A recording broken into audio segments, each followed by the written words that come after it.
Talk of new gun control legislation is causing a run on a tool that can transform a rifle into, well, something close to a machine gun. All this after the massacre at that music festival in Las Vegas.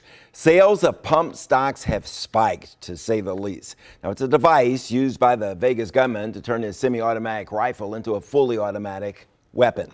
Right now, there are no restrictions on buying them. 6 gun retailers sold out just last week. Lawmakers from both major parties and even the NRA have taken positions against bump stocks. Joining me right now to talk about this and a lot more, Evan Young, Montgomery County Young Republicans, Jennifer Blemur, I'm going to get your name, Young DC Democrats. I want to talk to you both. Let's talk about the bump stocks first. Good idea, ban them, get rid of them? They can. I know Republicans and said the NRA is even considering it now. I don't think it would have changed anything from this shooting.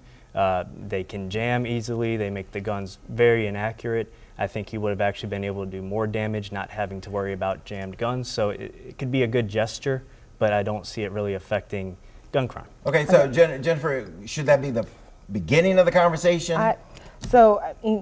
This bump stock thing, it's low-hanging fruit. It's a gimme. It's not addressing the real issue here. I think it's kind of just like okay, well, we recognize that him using his weapons kind of made it a little bit different. And, to something that Evan said, it does make it less accurate. There are other issues that we need to be talking about, however. I mean, bump stocks is just kind of a distraction. There's a larger discussion around guns I think that we need to have. I'm not against guns at all. I've been to the gun range. People want to do it as a hobby, that's fine.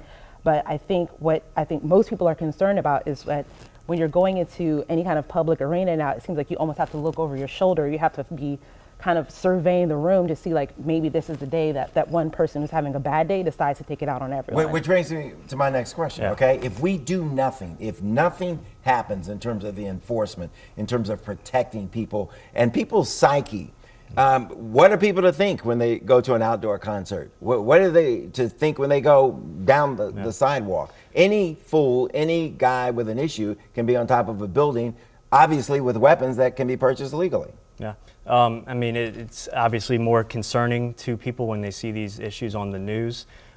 Personally, I just reference back to the fact that violent crime and gun crime are decreasing yearly. They're getting less likely, not more likely, even as gun sales are at all-time highs.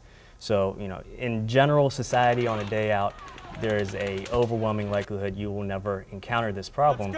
There are scary things all over the world, and the proposed solutions at this point that I'm hearing come out every time there's an incident wouldn't have stopped the actual incident that occurred. But we need something at this point. So, while it may not have stopped it, you cannot stop the way that people feel right now. It's that, I can't go to a concert, I can't go to the movie theaters, I can't go to school without there being some concern that some individual is going to come up here with 12 guns, 100 mags of bullets and just decide that today is the day that they want it to end. Sure, I think our solutions should be coming from a place of, let's solve this issue of violence overall and what's making people react in this way. I want you both to hear this. Let's take a moment and listen to these numbers on gun deaths. This was compiled by the New York Times. 58 people were shot and killed in Vegas in one day. Okay, we know that. Let's compare that to regular gun deaths in major cities. In Chicago, 58 people have been killed by guns in the past 28 days. In Baltimore, right up the street, you go back 68 days and you hit that same number, 58. Here in DC, 58 gun deaths in the past 208 days. Bottom line, whether you're talking mass killings or a couple of killings nearly every day, a lot of people are dying from gun violence. Let me just throw out real quickly, Australia. They decided after a mass shooting that they were going to get rid of guns. Some 600 guns, were bought back, were turned in. They haven't had a single mass shooting, since then. I mean, help me with this. Where do we go at this point? Well, and the guns being used in the crimes in the cities you just described are places where there is the strictest gun control. And these people aren't legally obtaining most of those guns. 80% of the guns used for gun homicides last year were not bought in retail situations. So, the people. You're saying the crooks are still going to get the guns? Yeah, no one's going to say, well, I would have murdered all of those people, but I wouldn't do it if I had to break a gun law.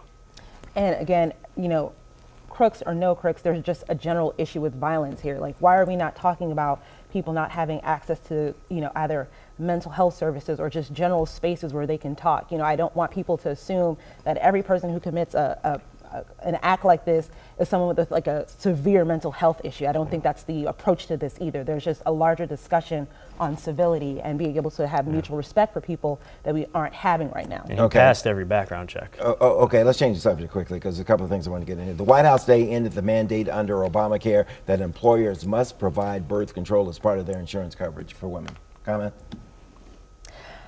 So just you look at me as if I know what you're going to say, I need you to say it. And so, I mean, a quote coming out of HHS is that no American should be forced to violate his or her own conscience in order to abide by the laws and regs. Now, the last time we were on here, we were talking about NFL athletes who are employees not being able to act their own conscience. So now, are we weighing whose conscience we're going to respect and whose conscience we're not going to respect? I want us to make a decision here on whose morals we're going to uphold and whose morals we are not going to uphold. Evan, here's how one woman puts it out. Is the Trump administration forcing women now to pay for their boss's religious beliefs with their latest directive on birth control? Well, no, I think the Trump administration is allowing businesses to do business and offer the benefits that they see fit. If there is an outrage to working for a company or an organization that doesn't offer these benefits, people will stop attempting to work there. So this will affect a small minority of the actual businesses that could take this into effect. The overwhelming number of places you would still get a job will still offer this. It's just a fact. I mean, again, even if it does impact one business, just to say that we'll just stop working there. Like, I don't understand that as a premise. Right. Anyone can tell you that it's not easy to just get a job. You can't just go from one job to another.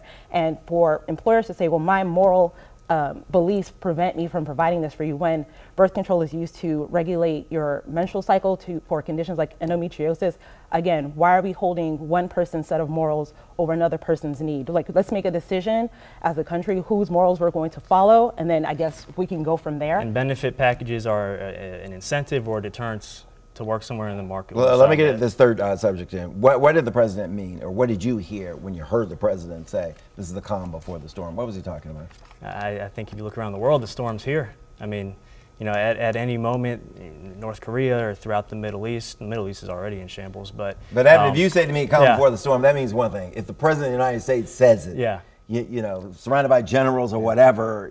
I have no idea what he actually meant. What I can just somewhat gather from that might have been that as he has all these military leaders here, you know, I think they're always expecting what might happen next, and that may be the storm that he's talking about. What do you think it means? What did it mean to you when you heard it? I'm hearing, go to Costco, get your provisions, and get your bunkers together, because and your guns. I guess, and your guns, because I mean, again, President Trump, I really don't know what he means sometimes. I think he'd just be better off being king of where the wild things are, because he just seems to go like off kilter a lot, and it's frightening to like listen to him speak to me sometimes. The Tillerson-Trump relationship, how many days do you give it? Well, he said that he would commit a year to it. I don't think he'll resign before a year. I don't know if he's there for a year. There's been a lot of shakeups and turmoil already. I think, if anything, what keeps him there the longest is that General Kelly and that White House. He didn't deny calling the president a moron. The president he didn't confirm it either. So. He could have denied it if it wasn't. They're going to write what they want no matter what he says. Okay. I mean, you know, I've had mosquito bites longer than members of his cabinet, so it's fair game as to how long he'll be there. I know that he said he's committed to a year, so let's see if he stays that year. I really couldn't tell you. Okay, back in a moment.